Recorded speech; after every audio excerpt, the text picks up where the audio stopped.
আসসালামু আলাইকুম প্রিয় দর্শক ভাইরা, যারা বন্য প্রাণীকে ভালোবাসেন, আমি হলো তাদের জন্য ঢাকা চিড়িয়াখানা। বনের সকল প্রাণী কোনটা কী ধরনের, কেমন দেখতে, কোন মানে পরিচিত, তাদের জন্য বলবো মিরপুর চিড়িয়াখানা, ঢাকা চিড়িয়াখানা পারফেক্ট একটা জায়গা।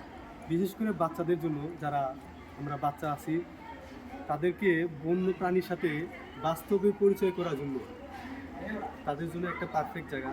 এখানে অনেক কিছু শিক্ষণীয় বিষয় আছে বাচ্চাদের জন্য।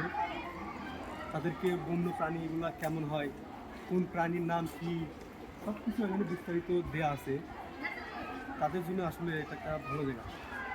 আর বিশেষ করে যারা আমরা ফ্যামিলি নিয়ে একটা ঘোরার মতো একটা মানে বাস্তব বন্য প্রাণীগুলো দেখার জন্য আমরা যারা আছি, তাদের জন্য ঢাকা চিড়িয়াখানাটা পারফেক্ট।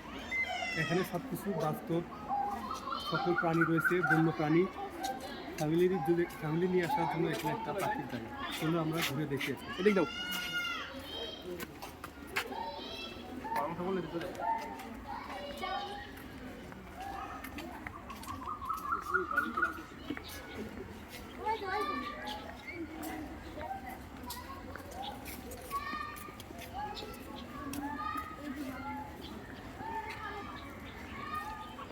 আসলে আমরা বাস্তব জীবনে অনেক প্রাণীর সাথে আমরা এখনো পরিচিত হয়ে উঠি নাই। শুধু আমরা ফেসবুক, ইউটিউবার এগুলোই দেখে থাকি, কিন্তু বাস্তবে কোন প্রাণী কীরকম সেটা আমরা কিন্তু জানি না। তাদের আচার কেমন, তাদের চলাফেরা কেমন, তাদের বাস্তব কালচারগুলো দেখতে হলে আসলে আমাদেরকে বাস্তবে দেখতে হবে। সেজন্য আমি বলি চিড়িয়াখানাটা আমাদের জন্য বাস্তব প্রাণীদের আচরণ কেমন, কোনটা কেমন, বাস্তব প্রাণীদের দেখার জন্য একটা পারফেক্ট জায়গা এখানে। যেমন আমার পিছনে দেখতে পাচ্ছেন ইমু পাখি, এটা একটা বন্য পাখি। আসুন সামনে দেখতে পেতেন।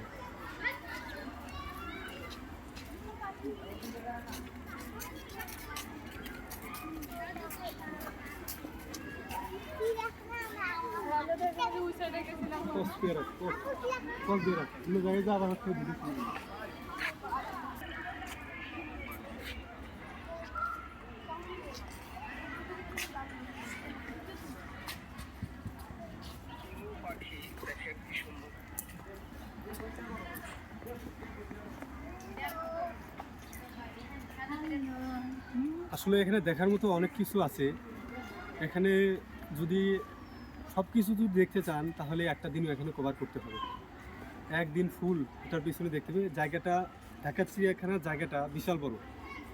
এখানে 1 ঘন্টা আধা ঘন্টা এটা ঘুরে শেষ করতে পারবেন না। আর আগের চাইতে এখন আরও উন্নত করেছে, বিভিন্ন ধরনের প্রাণী, নতুন নতুন প্রাণী দেখতে পাচ্ছি। এবং আসুন আমরা আরও দেখতে থাকি, সামনে আসুন। আমার পিছনে এখন যে প্রাণীরা দেখতে পাচ্ছেন, এটা হচ্ছে জিরাফ। বন্য প্রাণী একটা হচ্ছে জিরাফ। তাদের গলাটা এত বড়, তারা নিচু হয়ে খাবার খেতে পারে। তাদের জন্য খাবার উঁচু জায়গায় দিতে হয়। কারণ দেখতে পাচ্ছেন এখানে তারা বনেও ওইভাবে তারা উঁচু উঁচু গাছপালা থেকে লতা পাতা খেয়ে থাকে। নিচু জায়গায় যেগুলো গাছপালা আছে সেগুলো থেকে লতা পাতা খেতে পারে না তারা। আর দৃষ্টান্ত হচ্ছে এখানে বাস্তব, আপনারা দেখুন।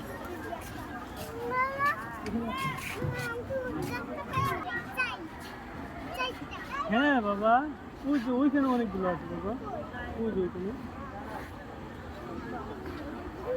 বাচ্চা থাকে।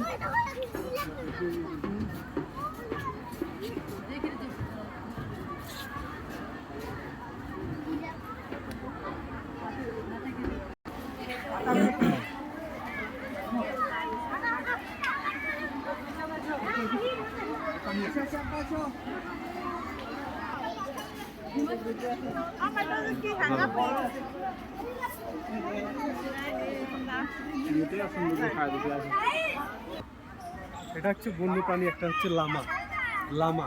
আমি এটা কখনো দেখিনি, চিড়িয়াখানায় এসে দেখলাম লামা, নতুন একটা প্রাণী, বন্য প্রাণী লামা। দেখতে থাকুন পিছনে।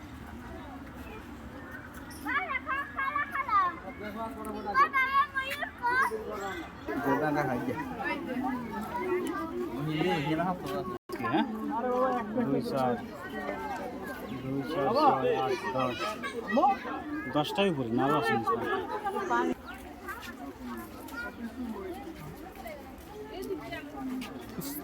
স্তন্য প্রাণীর মধ্যে এটা হচ্ছে দ্বিতীয় বৃহত্তম প্রাণী।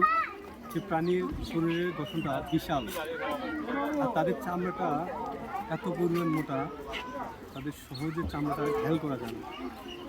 আসলে প্রাণীটা কেমন দেখতে থাকুন আপনারা। আর যদি আমার ভিডিওটা ভালো লাগে অবশ্যই আমার সাথে থাকবেন। ধন্যবাদ, সকলের সুস্বাস্থ্য কামনা করে আমার ভিডিও এখানে শেষ করছি। আসসালামু আলাইকুম।